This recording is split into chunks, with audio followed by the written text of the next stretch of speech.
عزيز سلامتنا تقبلوا فنونات كتاتلو خبرات عزبتنا لو معربي عيسان شعتن قنبت كلتشن عيسان شدشن تدالو حدي زيناتات عزلكم قريب له مكتالكم بخور عدم فلما كاندنات تاتو إثيوبيا مسمع كان جنزب عالم كم زي تسامعت تقليتو ناباس مرة زاتو سبسلطان حبرات هاجرات مسمر حتي إرترا تزراريبهم زيتنت ألزته أمريكان إيران فانس بزعبات السمع زبلون إسرائيل سوسامي تايت كفال مريت كازا تقاط أسئلة خمزلة تقليتو أما كلاي سوماليا بوليتيكام وتادران وطري يجدد أكل الأوروميا عطوغات سلاموين سبات قتلهم إذن كالم بزرزر حزركم قريب له تكاتاتولن بخور عدم مجلس إثيوبيا مس عالماوي على كحتي بوند زغبرو زنبره نعدا مللس زته بزي سمم قن تزازمه افليتو ሚኒስትር ገንዘብ ኢትዮጵያ ብዛዕባ 1 ቢሊዮን ዶላር ናይ ዕዳ ንምልስላስ ምስ ጉጅለ ዓለማዊ አለቃሕቲ ዘካይዶ ዝነበረ ዘተ ብዘይ ስምዕ ከም ተዛዘመ አፍሊጡ ዘተ ከቋረፅ ዝኽኣለ ድማ መንግስቲ ካብ ወግዓውያን አለቃሕቲ ዘቀረበሉ ተቃውሞ መሰረት ብምግባር ዘመሓይሾ ሓድሽ ሓሳብ ዕዳ ምልስላስ እቶም አለቃሕቲ ምቕባል ስለዝኣበዩ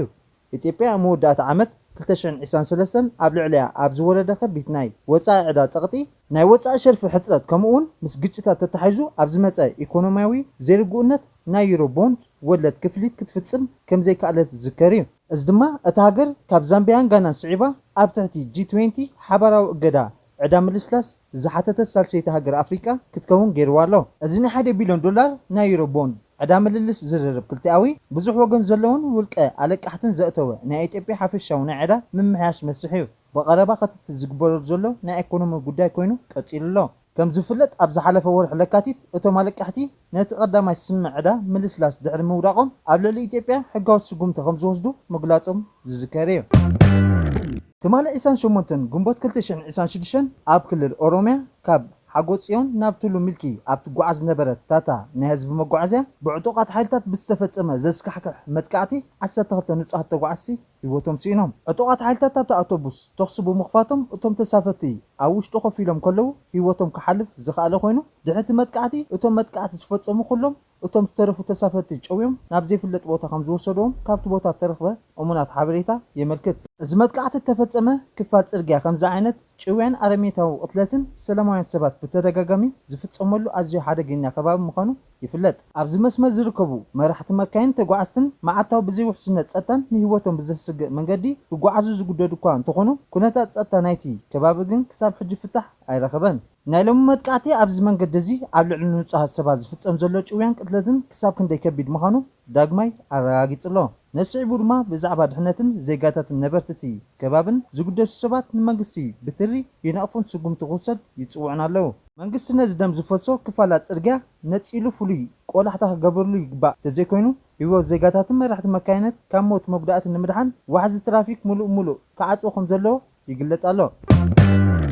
ናብ ኣስመራ ዝኣተዉ ሰበስልጣን ሕቡራት ሃገራት ምስ መራሕቲ ኤርትራ ይዘራረቡ بجزاو مكتب دايركتور جنرال تكالات تمرتن بحلن حبرات هاجرات يونسكو محمد الفراو زمرح لو اب اترام صح يكايدالو اتحلافي چنفر زوبا مبرا افريكا لويس هازواتن اتركبو لو مس مينستر غديات وصاي ኤርትራ ሚኒስትር ትምርትን ሚኒስትር ዜና ኤርትራን ብምረኻብ ከም ተዛረበት ኣብ ትርክብ ተሳተፉ ሚኒስትር የማነ ገብረ መስቀል ዘውጽኦ ሓበሬታ ይጠቅስ ኣብቲ ምስ ሚኒስትር ዑስማን ሳልሕ ሚኒስትር ትምርቲ ሓሊማ መሐመድን ከምኡ ሰመዝ ባህልን ስፖርትን ዘካይደው ልዝብ ንምዝጋብ ምስናድን ቅርስታት ምምዕባል ዓቕሚ ሰብ ትምርትን ከምኡን ዲጂታላዊ ኪነታዊ ብልሒ አይኤ ዝምልከቱ ጉዳያት ብመልዓል ተማያይጦም ኣለዉ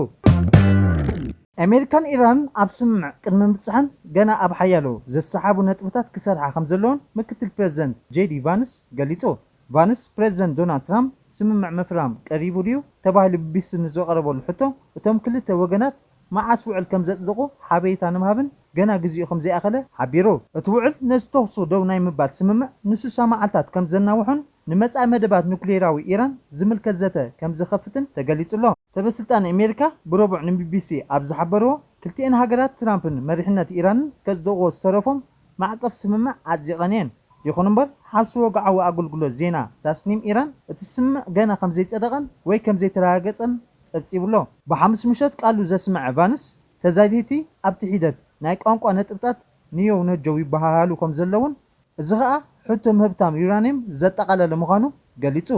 ገና ኣብ ስምዕ ኣይበፅሕናን እንተኾነ ኣዝና ቀሪብና ኣለና ምርኻቡን ክንቅፅልና ኢሉ ኣሜሪካ ኢራን ዝማዕበሩ ዩራኒየም ምፍራይ ከተቋርፅ ኒኩሌሳዊ ኣፅዋር ንምስራሕ ክውዕል ዝኽእል ዘለዋ ከተረክቦ ነዊሕ ግዜ ክትሓትት ፀኒሓ እያ ቫንስ ኣብ ዋሽንግተን ዲሲ ንጋዜጠኛታት ክዛረብ ከሎ ተስፋ ብዝመልኦ ቃና ኮይኑ ኣሜሪካ ኢራናውያን ብቕንዕና ይዘራረቡ ኣለዉ ኢላ ከም ተኣምን ገሊጹ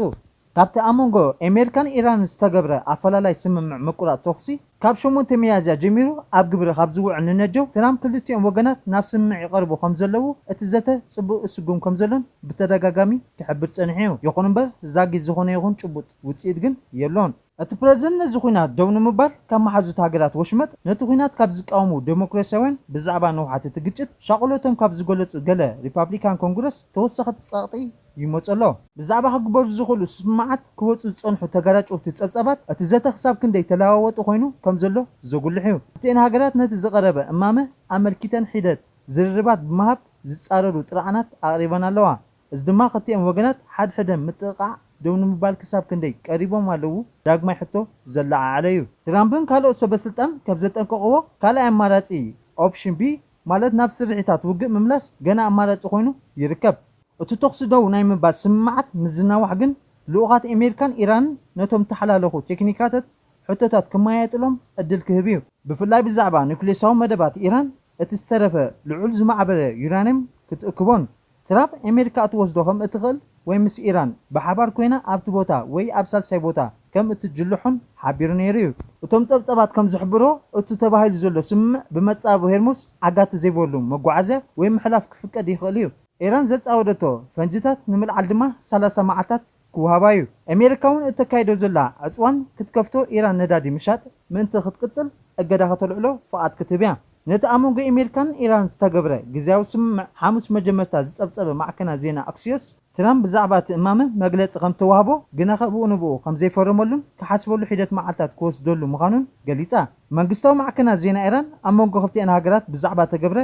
በዓል 14 ነጥብታት ዘይወግዓዊ ረቂቕ ናይ ምርዳእ ሰነድ ጸብጺቦም ነይሮም እቲ ጸብጻብ ዋሽንግተን ኣብ ልዕሊ መደበራት ኢራን ዝገበረቶ ዕፅዋ ምልዓል ሓልታት ኣሜሪካ ካብ ከባቢ ኢራን ምስሓብ ከምኡውን ኢራን ዑማንን ንምሕደራ መስርሕ ማይ መራኸብ ብምቁጻር ወታደራዊ ዘይኮነ መጓዓዝያ ብመጻብ ሄርሙዝ ዳግማይ ምምላስ ዝብሉ ነጥብታት ዘጠቃለለ ነይሩ ዋይት ሃውስ ነቲ ተባሂሉ ዘሎ ረቂቕ ናይ ምርዳእ ሰነድ ሙሉእ ናይ ሓሶት ፈጠራ ክብል ገሊጽዎ ኣሎ ሓደ ሕምሲት ባህርያዊ ጋዝን ነዳድን ዓለም ብመጻብ ሄርሙዝ ዝሓልፈሉ ኮይኑ ምዕጻው እቲ መስርሕ ኣብ ዓለማዊ ንግዲ ነዳዲ ጽልዋ ኣሕሪሩ እዩ ኣቐዳሚ ኣቢሉ ሚኒስተር ገንዘብ ስኮት በሰንት ክልቲኦም ወገናት ኣብ ስምምዕ ከም ዝበፅሑ ንምርጋጥ ፍቃደኛ ክኸውን ኣይከኣለን ቀቅድሚ ፕሬዝደንት ምጉያይ ኩሉ ግዜ ጌጋዩ ድሕሪ ምባል ኩሉ ውሳነ ናይቲ ፕሬዝደንት ክኸውን እዩ ኢሉ ምስ ኢራን ዝግበር ስምምዕ ዳግመ ህንፀት ዘጠቃለለ እንተኮይኑ ንዝቐረበሉ ሕቶ ናብ ተኻልእ ወገን ቅድሚ ምብፃሕና ፈለማ ናይ ስምምዕ ክንበፅሕ ኣለና ክብል መሊሱ እዚ ከምዚ ኢሉ እንከሎ ኢራንን ኣሜሪካን ነቲ ተነቃፊ ዝኾነ ስምምዕ ምቁራፅ ተኽሲ ኣብ ዝሓለፈ ሒደት መዓልታት ብምጥሓስ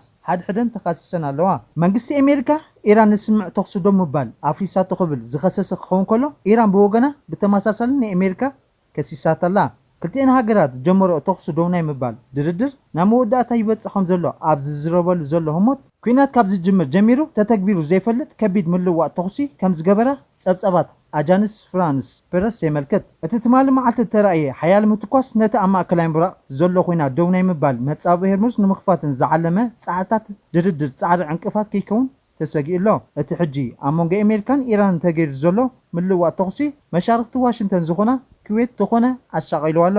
ኢራን ንኩዌት ብሚሳይል ከም ዝደብደበታ ኣብቲ ቦታ ዝርከብ ወታደራዊ እዚ ኣሜሪካ ዝሓበረ ክኸውን ከሎ ኣብ ልዕሊ ኢራን እውን ሓደ ግዜ መጥቃዕቲ ዝውዕላ ሰብ ኣልቦ ነፈርቲ ብምጥቃም ኣብ ዝተመርፁ ቦታታት መጥቃዕቲ ከም ተፈጸመ ተገሊጹ ሓይልታት ኢራን ንመጻብ ሄርሙዝ ኣቋሪፀን ንምሕላፍ ኣብ ልዕሊ ዝፈተና 4 መራኸቢ ተኽሲ ንምኽፋት ስዒቡ ሓይልታት ኣሜሪካ ድማ ሓያል ተኽሲ ዓጸፋዊ ግብረ መልሲ ከም ዝሃቡ ጸብጻባት ማዕከናት ዜና ኢራን ይሕብር እዚ ከምዚ ኢሉ እንከሎ እስራኤል ኣብ ልዕሊ ኣብ ጥቓ ከተማ ቤይሩት ዝርከብ ከባቢታት ደብዳብ ኣየር ፈጺማ ኣላ ኣብ ደቡባዊ ሊባኖስ እተካይዱ ዘላ መጥቃዕቲ እውን ብዘይ ዝኾነ መጠንቀቕታ ተጠናኺሩ ከም ዝቕፅል ብምግላጽ ክሳብ ሕጂ በቲ መጥቃዕቲ ዝተቐትሉ ሰባት 14 ከም ዝበፅሑ መንግስቲ ሊባኖስ ኣፍሊጡ ኣሎ እስራኤል 60% ክፋል መሬት ቃዛ ተቋጻጺራ ከም ዘላ ተገሊጹ ቀዳማይ ሚኒስትር እስራኤል ቤንጃሚን ናታንያሁ ብ28 ግንቦት ኣብ ዝሃቦ መግለጺ እስራኤል ኣብዚ እዋን 60% መሬት ቃዛ ከም ተቋጻጸረት ብምግላጽ ሃገሩ ናብ 70% ምስፋሕ መደብ ከም ዘለዋ ገሊጹ بمسألة ጸብጸባ ቻነል ትወልፍ እስራኤል ናታንያሁ ኣብ ዝሃቦ መግለጺ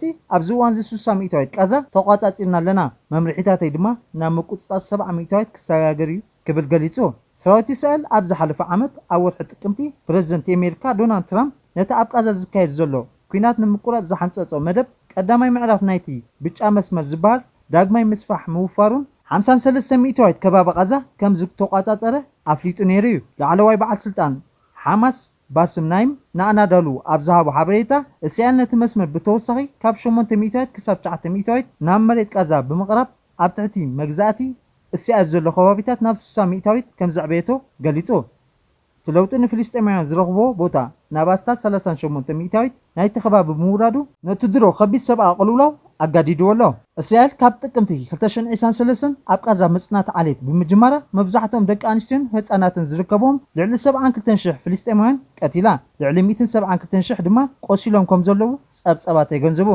ብተወሳኺ እስራኤል ምስ ዋና ጸሓፊ ሕቡራት ሃገራት ዝነበራ ርክብ ኣቋሪጻ እስራኤል ምስ አንቶኒዮ ጉተሬስ ዝነበራ ኩሉ ርክብ ከም ዘቋረጸት ብምግላጻ ጸብጸባት አልጀዚራ ዘ ታይምስ ኦፍ እስራኤልን ይሕብር ሕቡራት ሃገራት ኣብ ዘውፅኦ ጸብጻብ ንእስራኤል ኣብ ዝርዝር እተን ምስ ግጭት ዘተኣሳስር ጸጥታዊ ዓመፅ ብምፍጻም ገበኛታት ተባሂለን ዝተረቑ ሃገራት ምእታው ስዒቡ ብዝተፈጥረ ዘይምርዳእ እስራኤል ምስ አንቶኒዮ ጉተሬስ ዝነበራ ምትሕብባር ደው ከም ዘበለቶ ኣምባሳደር እስራኤል ኣብ ውድብ ሕቡራት ሃገራት ዳኒ ዳኖን ኣፍሊጡ እቲ ኣምባሳደር ነቲ ንእስራኤል ኣብ ዝርዝር ገበኛታት ንምእታው ዝተወሰደ ስጉምቲ ሓቃዊ ምክንያት ዘይብሉ ፖለቲካዊ ውሳነ ክብል ነቒፍዎ